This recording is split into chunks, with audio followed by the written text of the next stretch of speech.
Bismillahirrahmanirrahim.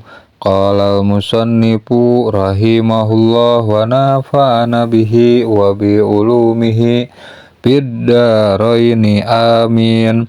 Faslun ari ieu eta hiji pasal.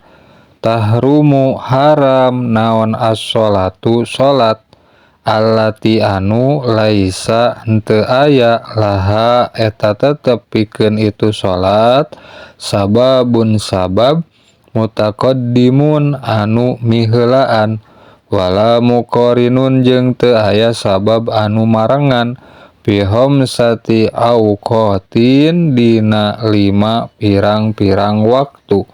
Ingda tulu isamsi tegesna hiji dina nalika bijil panon poe hatta taratapia nepi narima luhur itu panon poe qadra rumhin kalawan ukuran satumbak.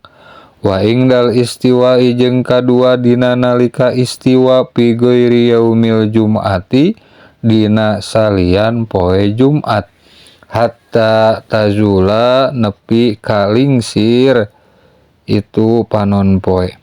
Wa ingdal ispirori jeung katilu nalika koneng-koneng hatta tagruba dina hatta tagruba nepi kasurup itu panon poe.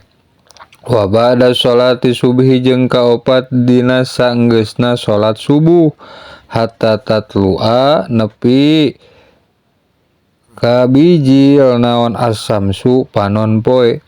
Wa ba'da sholatil asri jeung kalima dina saenggeusna salat asar hatta tagruba nepi ka surup panon poe.